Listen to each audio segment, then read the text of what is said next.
नमस्कार, मैं हूं विवेक और स्वागत है आप सभी का हमारे खास कार्यक्रम बाबुओं की गपशप में। बाबुओं की इस गपशप के जरिए हम सत्ता के गलियारे की वैसी खबरों को आप तक पहुंचाते हैं जो अमूमन बाहर नहीं आ पाती। वो सरकारी दफ्तरों की दीवारों के बीच ही दम तोड़ देती हैं। हालांकि इन खबरों को जानना समझना आपके लिए जरूरी होता है। सरकारी दफ्तरों और दूसरे सत्ता प्रतिष्ठानों में हो रही चर्चा ही ये बताती है कि सत्ता का मिजाज कैसा है और सत्ता का मिजाज ही समाज का मिजाज तय करता है। लेकिन समस्या ये है कि सत्ता का मिजाज वो नहीं होता जो बाहर से दिख रहा होता है। हम आपको इस शो में अंदर की चीजें दिखाना चाहते हैं। वैसे हम ये भी साफ कर दें कि सत्ता के गलियारे में होने वाली चर्चाएं 100% सच नहीं होती, लेकिन हाँ, सच के करीब जरूर होती हैं। शुरू करते हैं और ऐसी ही खबरों के साथ शुरू करते हैं अपना शो बाबुओं की गपशप। गपशप की शुरुआत सुबह के राजा से। चौंकिए मत, यहां अधिकारियों के बीच एक ही चर्चा है कि चलिए थोड़ा राजा साहब का बंगला घूम आया जाए। घूमा इसलिए जाए क्योंकि यहां पर राजा साहब के खास लोगों का जमावड़ा है। आखिर क्यों, क्या खास है राजा साहब के इस बंगले में, दिखाते हैं आपको।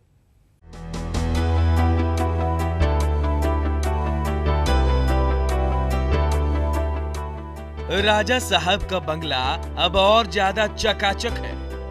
बंगला भी एकदम स्वर्ग के जैसा। ये हम नहीं कह रहे, ये चर्चा तो बाबुओं के बीच छाई हुई है। दरअसल राजा साहब एक अणे में घूमने और कुछ देर बैठकर कामकाज निपटाने तक ही सीमित है।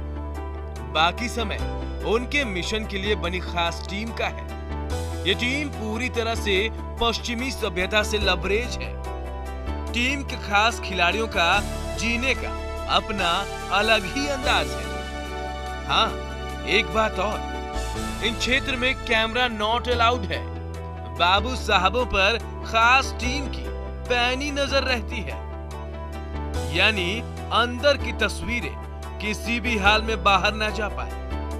अब तो छोटे वाले बाबू ने भी यही कहना शुरू कर दिया है कि भाई स्वर्ग जा रहे हैं। अब शुरुआत राजा साहब की खास टीम से हुई है, तो उसी गपशप को थोड़ा और आगे बढ़ाते हैं। बाबुओं के बीच चर्चा है कि टीम के लोग प्रोटोकॉल से हटकर चलते हैं। अब बड़े बाबू साहबों को साहब सुनने की आदत है, लेकिन राजा साहब की खास टीम इन्हें कुछ और ही कहकर बुलाती है। आइए आपको दिखाते हैं पूरा माजरा।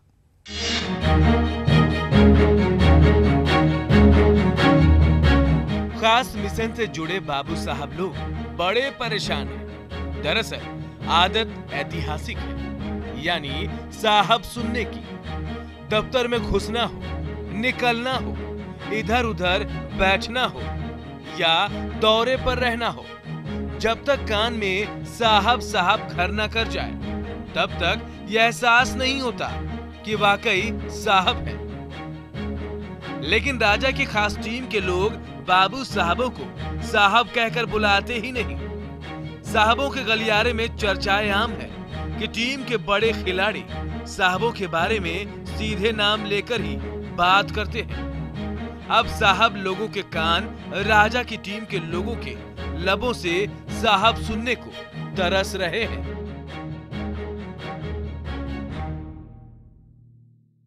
तो साहबों और राजा की टीम की बात चल रही है, तो इसी सिलसिले को थोड़ा और आगे बढ़ाते हैं। दरअसल चर्चा यह भी है कि टीम और साहबों के बीच का सुर और ताल गड़बड़ चल रहा है। दरअसल बाबुओं को ऐसा लग रहा है कि उनका राजा के मिशन की टीम के साथ सही कोऑर्डिनेशन नहीं हो पा रहा। ऐसा क्यों लग रहा है, उन्हें चलिए जानते हैं।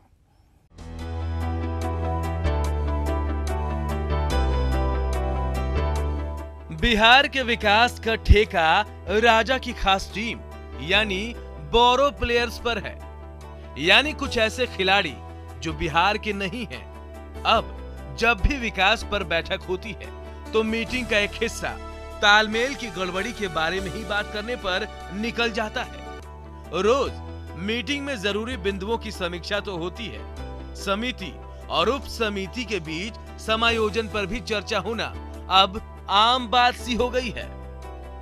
बैठक खत्म होते होते साहबों के मुखिया की शंका छुप नहीं पाती और चलते चलते बेचारे वो भी पूछ ही लेते हैं कि कोऑर्डिनेशन में कोई दिक्कत तो नहीं होगी ना।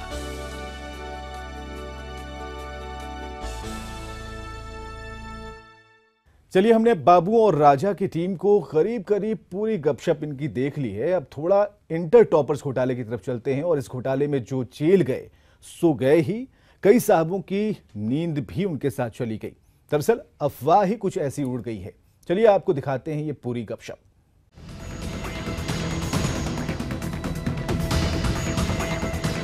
इंटर टॉपर्स घोटाले में कथित तौर पर साहिब का नाम आने के बाद आईएएस के साथ साथ आईपीएस अधिकारियों के बीच भी हड़कंप मचा हुआ है। एक अखबार में जिला अधिकारी के हवाले से खबर छपने के बाद बाबुओं के बीच अटकलों का बाजार गर्म है। अब चर्चा इस बात की है कि वो साहब हैं कौन। जाहिर सी बात है कि जिस घोटाले ने बड़े बड़ों को लील लिया, उसकी जद में कहीं गलती से भी अपना गला ना फंस जाए, इस डर ने बड़े बड़े साहबों की नींद उड़ा रखी है। फिलहाल यहाँ वक्त है एक छोटे से ब्रेक का। ब्रेक के बाद आएंगे, बाबुओं की गपशप जारी रहेगी।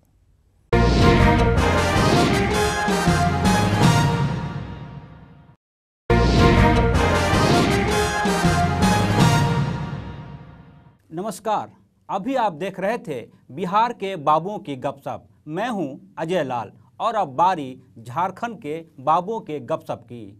बाबुओं के गपशप की चर्चाओं की खासियत होती हैं।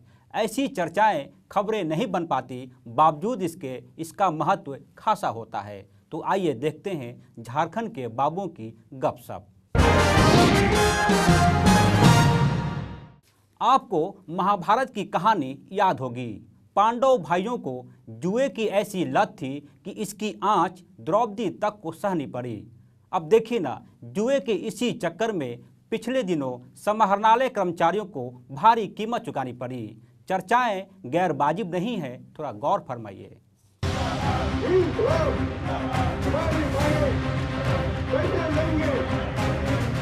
कहते हैं नेचर और सिग्नेचर जल्द नहीं बदलता। इंसान समझदार हो तो वो कलयुग के कई शौक को बंद कमरे में भी पूरा करता है, लेकिन कई बार समझदार लोग गलती कर जाते हैं। मामला समाहरणालय के बाबुओं से जुड़ा है। पिछले दिन समाहरणालय के बाबू लोग राजभवन के पास धरने पर बैठे थे।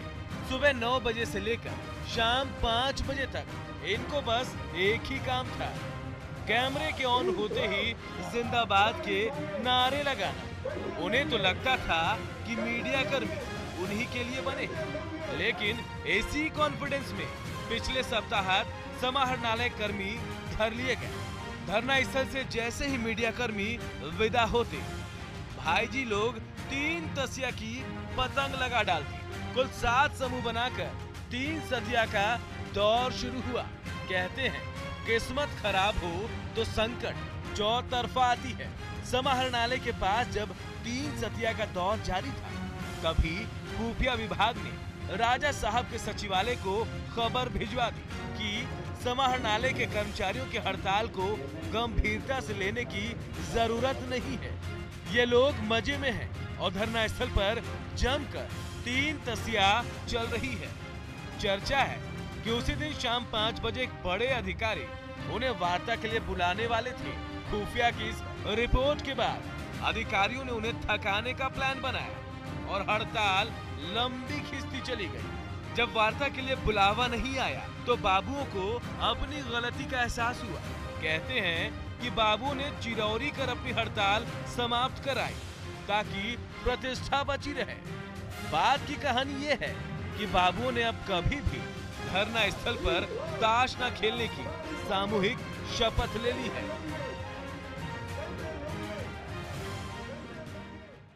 तो देखा आपने, बाबू ने अपनी किरकिरी खुद ही कर ली, लेकिन किरकिरी कराने वाले बाबुओं की लंबी फहरिस्त झारखंड में मौजूद है। अब देखिए ना, एक मैडम को सरे राह इसलिए गुस्सा आ गया कि लोगों ने उन्हें आईएएस की पत्नी समझने में भूल कर दी। जरा देखिए तो।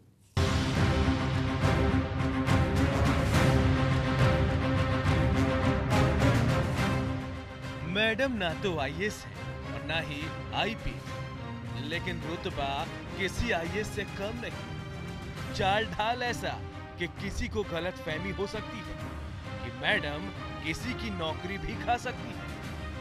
आप भी यदि ऐसा ही सोच रहे हैं तो थोड़ा रुकिएगा। दरअसल मैडम एक आईएएस की पत्नी है, लिहाजा ना चाहते हुए भी उनका स्टाइल साहब जैसा हो गया। पिछले दिन मैडम एक क्लब में वक्त गुजारने आई थी। मैडम क्लब में रखे एक महंगे सामान के साथ 0 फिगर साइज करने में जुटी थी। उन्हें एहसास था कि वो सभी से अलग है। 1 घंटे का वक्त गुजरा तो किसी ने उन्हें टोक दिया कि मैडम औरों को भी मौका दे।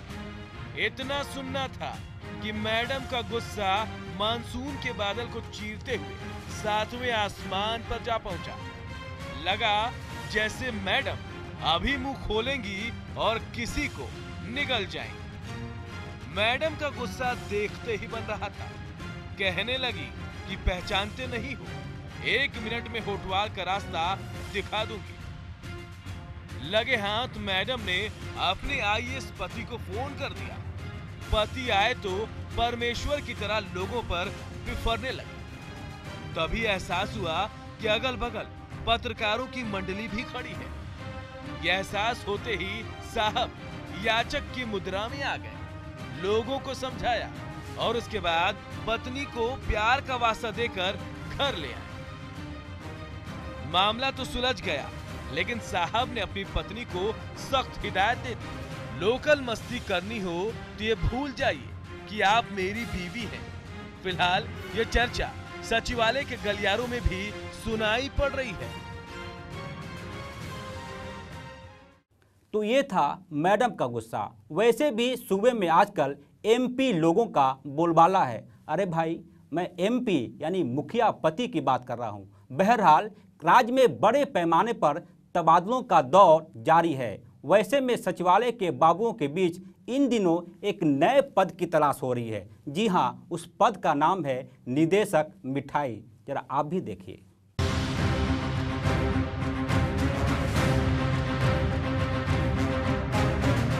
झारखंड भवन के सचिवालय में किस साहब का कहां ट्रांसफर हो जाए नहीं कहा जा सकता। अब देखिए ना, पिछले दिनों एक साहब केंद्रीय प्रतिनियुक्ति से रांची आए। ज्वाइनिंग हुई तो सचिवालय में मिठाई बांटा गया। जब तक लोग मिठाई का स्वाद भूल पाते, तब तक साहब को दूसरे विभाग का सचिव बना दिया गया। लिहाजा इस बार विदाई समारोह की मिठाई बांटी गई। सभी खुश थे कि साहब दिलदार है, लेकिन नई जगह पर 3 महीने ही हुए कि साहब को जिला की कमान सौंप दी गई। लिहाजा एक बार फिर से मिठाइयों का दौर चला। मिठाई के इसी चक्कर में एक सचिवालय कर्मी की छुट्टी रद्द कर दी गई। दरअसल सचिवालय के उस कर्मचारी की मिठाई दुकानों पर जबरदस्त क्रेज है।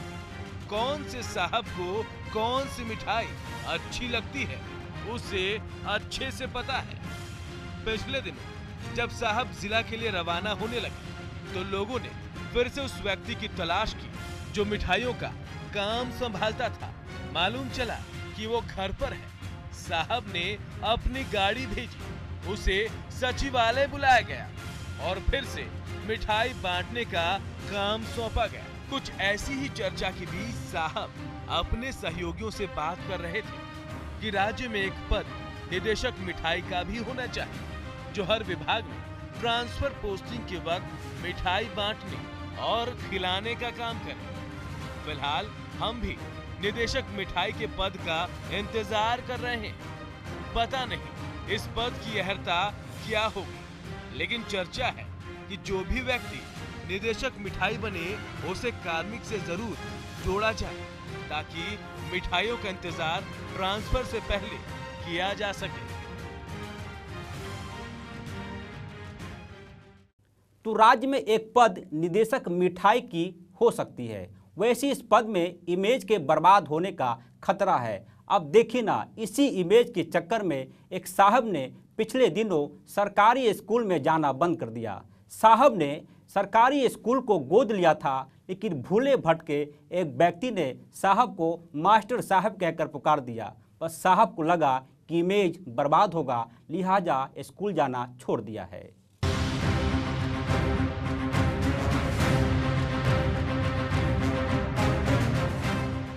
साहब उत्तर प्रदेश के रहने वाले हैं। सचिवालय में लंबे दिनों तक किताब कॉपी वाले विभाग से जुड़े रहे। वक्त वक्त पर लक्ष्मी जी की कृपा भी होती रही। अचानक पिछले महीने उनका जमीर जाग उठा और कहने लगे, जो कुछ समाज से लिया है समाज को लौटा दूंगा। भाई जी लोगों ने सोचा कि साहब दान पुण्य करने के बारे में सोच रहे हैं, लेकिन उन्होंने अपना इरादा स्पष्ट कर दिया। एक स्कूल को गोद लेंगे। आसपास के लोगों ने उन्हें झारखंड में झाड़ पर चढ़ा दिया। चर्चा हुई कि साहब का जन्म पहले हुआ रहता तो आज फ्रीडम फाइटर कहलाते। खैर, साहब ने रांची के एक स्कूल को गोद लिया और नियमित अंतराल पर स्कूल भी जाने लगे। बच्चे ये जानकर खुश थे कि स्कूल को नया मास्टर साहब मिल गया। यहाँ तक तो गनीमत थी। बाद में हुआ ये कि मोहल्ले के लोगों ने ये मान लिया कि स्कूल को एक नया टीचर मिला है। लिहाजा साहब जब कभी स्कूल आते, मोहल्ले के लोग उन्हें प्रणाम मास्टर साहब कहने लगे। फिर क्या था, साहब को लगा कि यदि यूं ही समाज सेवा करते रहे तो इमेज को बर्बाद होने में देर नहीं लगेगी। फिर साहब ने स्कूल जाना ही बंद कर दिया।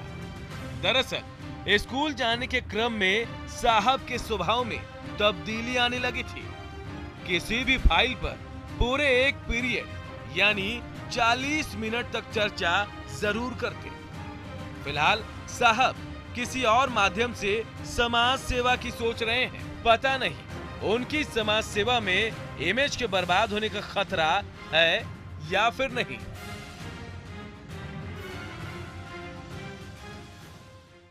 बहरहाल ईमानदारी दो तरह की होती है। एक ईमानदारी वो जो अगले को शिकायत का मौका नहीं देता, और एक ईमानदारी वो जो काम नहीं होने पर अगले को पाई पाई चुका देता है। एक अफसर दूसरे तरह की ईमानदारी के इन दिनों मिसाल बने हुए हैं। सचिवालय में साहब की बड़ी चर्चा हो रही है। जरा चर्चा आप भी सुनिए।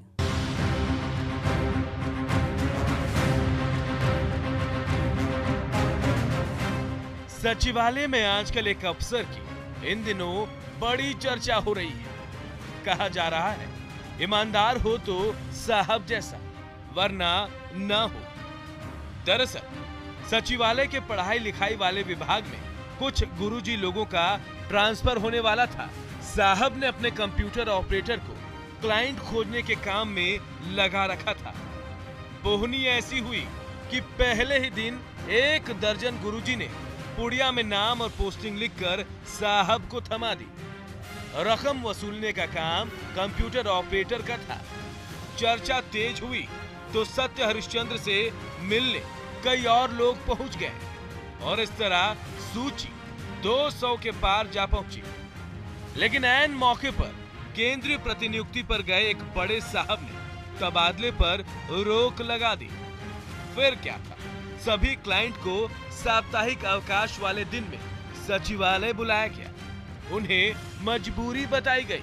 कहा गया, मैं बदनामी नहीं लेना चाहता, आपका काम नहीं हुआ, लिहाजा आप नारियल वापस ले जाएं। जब फोड़ने का वक्त आएगा संपर्क साधा जाएगा। नारियल लौटाने के बाद साहब की जयकारा हो रही है कि देखिए कितने ईमानदार हैं, काम नहीं हुआ तो मजदूरी लौटा दी। फिलहाल साहब का सीना 56 इंच का हो चला है। वो अक्सर कहते सुने जाते हैं कि बेईमानी करेंगे तो ऊपर क्या जवाब देंगे। ऊपर यानी सचिवालय के पहले तल्ले पर बैठने वाले अपने प्रधान सचिव को।